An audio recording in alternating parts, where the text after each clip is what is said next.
তাহলে কি মধ্যপ্রাচ্যে যুদ্ধের দাবানল জ্বলে উঠছে? প্রশ্ন জামায়াত আমিরের। জানাবো আগামী নির্বাচনে বিএনপি কতগুলো আসন পাবে, এবং সর্বশেষে জানাবো এনসিপির কেন্দ্রীয় কার্যালয়ের নিচে নেতাকর্মীদের লক্ষ্য করে ককটেল নিক্ষেপ, 2 জন আহত। শুনছিলেন সংবাদ শিরোনাম, এবারে বিস্তারিত। তাহলে কি মধ্যপ্রাচ্যে যুদ্ধের দাবানল জ্বলে উঠছে? প্রশ্ন জামায়াত আমিরের। যুক্তরাষ্ট্রের আল উদেইদ বিমান ঘাঁটি লক্ষ্য করে রাতে ক্ষেপণাস্ত্র হামলা চালিয়েছে ইরান। এরপরই মধ্যপ্রাচ্যে থমথমে পরিস্থিতি বিরাজ করছে। ইরানের ক্ষেপণাস্ত্র হামলার পর থেকে কাতার, আরব আমিরাত, বাহরাইন, কুয়েত সহ মধ্যপ্রাচ্যের কয়েকটি দেশের আকাশসীমা বন্ধ ঘোষণা করা হয়েছে। এমন অবস্থায় মধ্যপ্রাচ্যের পরিস্থিতি নিয়ে উদ্বেগ প্রকাশ করেছেন বাংলাদেশ জামায়াতে ইসলামীর আমির ডক্টর শফিকুর রহমান। মধ্যরাতে এক ফেসবুক স্ট্যাটাসে তিনি প্রশ্ন রেখেছেন, তাহলে কি মধ্যপ্রাচ্যে সর্বত্র যুদ্ধের দাবানল জ্বলে উঠছে? এরপর জামায়াত আমির বলেন, এতে কার লাভ কার ক্ষতি? মুসলিম বিশ্বের নেতৃবৃন্দকে জটিল এই সময়ে সঠিক কৌশল অবলম্বন না করলে হয়তো মূল্য পরিশোধ হবে অনেক বিশাল। ডক্টর শফিকুর রহমান বলেন, সবাইকে দায়িত্বশীল ভূমিকা পালন করতে হবে, এর কোনো বিকল্প নেই। ভাইয়ের রক্তে অন্য ভাই গোসল করুক, এটা আমরা চাই না। আগামী নির্বাচনে বিএনপি কতগুলো আসন পাবে? জুলাই গণঅভ্যুত্থানে আওয়ামী লীগের পতনের পরে জনপরিসরে আলোচনা হচ্ছে, অবাধ, সুষ্ঠু ও গ্রহণযোগ্য নির্বাচন হলে বিএনপি বিপুল সংখ্যাগরিষ্ঠতা নিয়ে বিজয়ী হবে এবং সরকার গঠন করবে। অনেকে এমনও বলার চেষ্টা করছেন বিএনপি 250 আসনে জিতবে। বিশেষ করে বিএনপির অনেক নেতার ধারণা এরকমই। উদাহরণস্বরূপ বলা যায়, গত 27 মার্চ চাঁপাইনবাবগঞ্জ জেলা যুবদলের ইফতার মাহফিলে বিএনপি চেয়ারপারসনের উপদেষ্টা হারুনুর রশিদ বলেন, বর্তমান পরিস্থিতিতে বাংলাদেশের নির্বাচন হলে বিএনপি একাই 90 ভাগের বেশি আসন পাবে। সম্প্রতি জাতীয় নাগরিক পার্টির মুখ্য সমন্বয়কারী নাসির উদ্দিন পাটোয়ারি বিএনপির বিপুল জনপ্রিয়তার এই ধারণাকে চ্যালেঞ্জ করেছেন। তার দাবি, বিএনপি এখন যে পরিস্থিতি তাতে আগামী নির্বাচনে 50 থেকে 100টির বেশি আসন পাবে না। তার ভাষায়, বিএনপির লিডারশিপ পুরোটাই ফেলিওর। আমরা মনে করি না বিএনপি নির্বাচনে বিজয়ী হবে। হারুনুর রশিদ আর নাসির উদ্দিন পাটোয়ারি দুজনই পরিস্থিতি শব্দটিতে জোর দিয়েছেন। একজন মনে করেছেন পরিস্থিতি পুরোপুরি অনুকূলে, অন্যজন মনে করছেন পরিস্থিতি বিএনপির অনুকূলে নেই। এনসিপি নেতা নাসির উদ্দিন এই পরিস্থিতির জন্য দলটির নেতৃত্বকে দায়ী করেছেন। অর্থাৎ বিএনপির জনপ্রিয়তা নিয়ে তিনি সন্দেহ পোষণ করছেন না, বরং দলের বর্তমান পরিস্থিতি বিবেচনায় এটা বলছেন।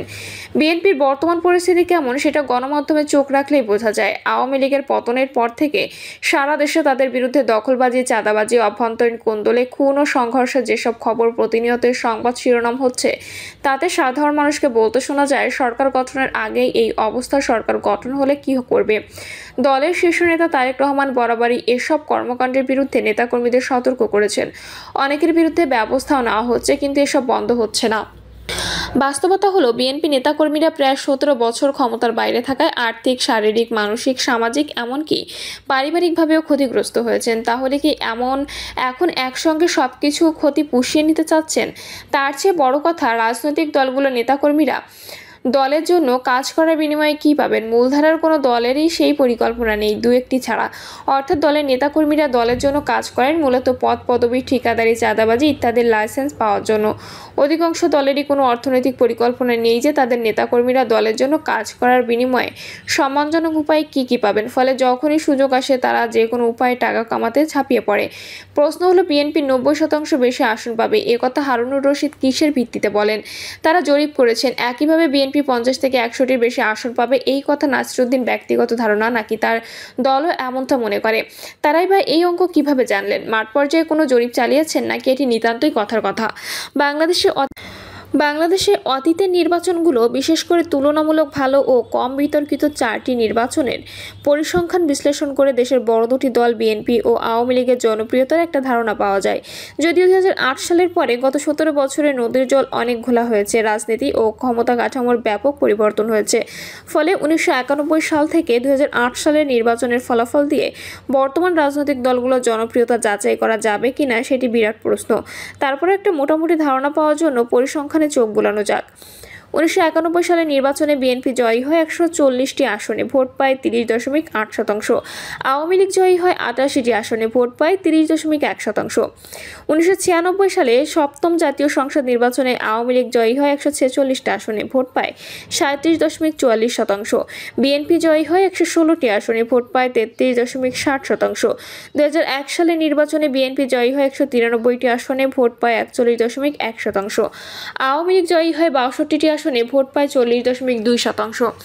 2008 সালে অনুষ্ঠিত নবম জাতীয় সংসদ নির্বাচনে আওয়ামী লীগ জয়ী হয় 230টি আসনে, ভোট পায় 48.4%। বিএনপি জয়ী হয় মাত্র 30টি আসনে, কিন্তু ভোট পায় 32.50%। অর্থাৎ আসন সংখ্যায় দুই দলের বিশাল পার্থক্য হলেও ভোটের শতকরা হারের পার্থক্য সেই তুলনায় অনেক কম। এই চারটি নির্বাচনে দল দুটির প্রাপ্ত ভোটের সংখ্যার গড় হিসাব করে দেখা যায় আওয়ামী লীগ পেয়েছে 38.9% ভোট আর বিএনপি 34.57%। সেই হিসাবে সরল অঙ্কে এটা বলা যায় দেশের 38.9% মানুষ আওয়ামী লীগের পক্ষে ছিল আর বিএনপির পক্ষে ছিল 34.57% মানুষ। প্রশ্ন হলো বাস্তবতা সেই জায়গায় এখনও আছে কি? গণঅভ্যুত্থানের মুখে আওয়ামী লীগ সরকারের পতন, দলের শীর্ষ অনেক নেতার দেশ ছেড়ে পালিয়ে যাওয়া, দেশের ভিতরে অনেকের আত্মগোপন এবং অনেকে গ্রেপ্তারের মতো ঘটনায় দলটি যে পরিস্থিতির ভেতর দিয়ে যাচ্ছে তাতে তার ভোট বা জনপ্রিয়তা কি আর 38% আছে? বিশেষ করে 2014, 18 ও সবশেষ 2024 সালের নির্বাচনে আওয়ামী লীগ যেভাবে পুরো নির্বাচনী ব্যবস্থা ধ্বংস করেছে তাতে তাদের জনপ্রিয়তা বা জনসম্পৃক্ততা কি 2008 সালে জায়গাতেই আছে নাকি অনেক কমেছে? যদি কমে থাকে তাহলে এখন তাদের ভোট কত? তার বিপরীতে বিএনপি যে জনপ্রিয়তার হিসাব দেওয়া হলো 2008 সাল পর্যন্ত, এখনও কি তারা সেখানে আছে নাকি তাদের জনপ্রিয়তা ও ভোট কমেছে বা বেড়েছে? 2014 থেকে পরবর্তী তিনটি নির্বাচনের মধ্যে দুটি নির্বাচনে বিএনপি বর্জন করেছে। একটিতে অংশ নিলেও বিতর্কিত নির্বাচন হওয়ায় ওই নির্বাচনের ফলাফল দিয়েও বিএনপির জনপ্রিয়তা মাপার সুযোগ নেই। কিন্তু বাস্তবতা হলো 2008 সালে নির্বাচনের পর থেকে টানা 3 মেয়াদে ক্ষমতায় থাকাকালীন বিএনপির ওপর ক্ষমতাসীন আওয়ামী লীগ যে দমন পীড়ন চালিয়েছে তাতে অনেকেই মনে এই সন্দেহ তৈরি হয়েছিল যে বিএনপি হয়তো আর কোনোদিন মেরুদণ্ড সোজা করে দাঁড়াতে পারবে না, কিন্তু হয়েছে উল্টো। অব্যাহত দমন পীড়নের মুখে থেকেও বিএনপি আরও শক্তিশালী হয়েছে, কিন্তু তার জনপ্রিয়তা 35% আছে নাকি বেড়েছে তা কমেছে সেটি পরীক্ষা করা যায়নি। এই পরীক্ষার একমাত্র উপায় অবাধ, সুষ্ঠু ও গ্রহণযোগ্য নির্বাচন। বিএনপি যদি প্রায় 35% ভোট থাকে তাহলে তাদের 105টি আসনে জয়ী হওয়ার কথা। সেই হিসেবে নাসিরউদ্দিন পাটোয়ারি খুব ভুল কিছু বলেননি, কিন্তু অতীতের পরিসংখ্যান বলছে ভোটের শতকরা হার কম হলেও আসন সংখ্যা অনেক বেশি হতে পারে। যার উদাহরণ 2008 সালে নির্বাচন। ধরা যাক গত 15 বছরে আওয়ামী লীগের ছোট অনেক কমেছে, কিন্তু সেটা কত? 25 থেকে 30% ভোটও কি তাদের নেই? যদি থেকে থাকে আওয়ামী লীগ নির্বাচন করতে না পারলে সেই ভোটাররা আগামী নির্বাচনে কোন দলকে ভোট দেবে? তারা কি ভোট দেওয়া থেকে বিরত থাকবে? আওয়ামী লীগের প্রধান দোষর এমন অভিযোগে আগামী নির্বাচনে জাতীয় পার্টিকেও নির্বাচন করতে না দেওয়ার একটা দাবি আছে এনসিপির তরফে। তারা এখনও এই দাবিটি সরাসরি উত্থাপন করেনি, কিন্তু জাতীয় পার্টির ব্যাপারে তাদের যে অবস্থান তাতে হয়তো শিগগির এই দাবি তুলবে। সুতরাং সরকার যদি আওয়ামী লীগের মতো জাতীয় পার্টির রাজনৈতিক কার্যক্রম নিষিদ্ধ করে এবং তারা যদি শেষমেশ নির্বাচনে অংশগ্রহণের সুযোগ না পায় তাহলে তাদের ভোটাররাই বা কাকে ভোট দেবে? অনেকে মনে করেন জাতীয় পার্টি ভোটের মাঠে থাকলে আওয়ামী লীগের ভোটগুলো তারাই পাবে। এমন আশঙ্কা থেকে এনসিপি বা জামায়াত ইসলামী হয়তো চাইবে জাতীয় পার্টি ভোটের মাঠে না থাকুক। এই ইস্যুতে বিএনপির অবস্থান কী হবে তা এখনও পরিষ্কার নয়। হারুনুর রশিদের ভবিষ্যৎবাণী অনুযায়ী বিএনপি 90% আসন পাবে, এটা অবাস্তব কথা। কেননা একটি দল 90% অর্থাৎ 270টি আসন পাবে আর অন্য সব দল মিলে পাবে 30টি আসন পাবে, এটা অবিশ্বাস্য। যদি এমনই হয় যে দেশের মানুষ কোনো একটি দলকে সত্যিই 90% আসনে বিজয় করেছে তাহলে তার পক্ষে স্বৈরাচার না হয়ে উপায় থাকবে না। কেননা যখনই কোনো একটি দল এত বিপুল সংখ্যাগরিষ্ঠতা পায় তখন বিরোধী দল বলে কিছু থাকে না, থাকলেও সেটি হয় নামমাত্র জাতীয় পার্টির মতো সরকারি বিরোধী দল। এনসিপির কেন্দ্রীয় কার্যালয়ের নিচে নেতাকর্মীদের লক্ষ্য করে ককটেল নিক্ষেপ, 2 জন আহত।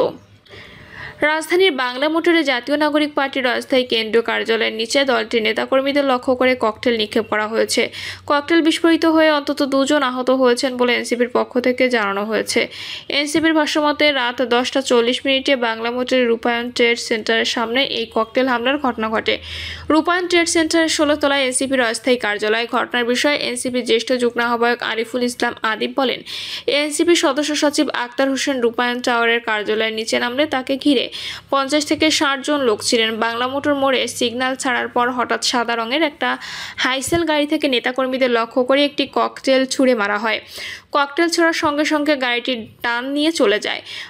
ককটেলটি সরাসরি কারো গায়ে না লাগলেও কয়েকজনের শরীরের কাছাকাছি জায়গায় পড়েছে বলে জানান আরিফুল ইসলাম। তিনি বলেন, ককটেল বিস্ফোরিত হয়ে এনসিপির শ্রমিক উইংয়ের সংগঠক শফিকুল ইসলাম ও বৈষম্য বিরোধী ছাত্র আন্দোলনের হাজারীবাগ থানা শাখার জ্যেষ্ঠ যুগ্ম সদস্য সচিব সুমন হোসেন আহত হয়েছেন। এছাড়া এনসিপি কার্যালয়ের কর্মচারী মনিরও সামান্য আহত হয়েছেন। প্রিয় দর্শক, এই ছিল এখনকার সর্বশেষ সংবাদ আপডেট। সব সংবাদ পেতে চ্যানেলটি সাবস্ক্রাইব করে বেল আইকনটি ক্লিক করে রাখুন।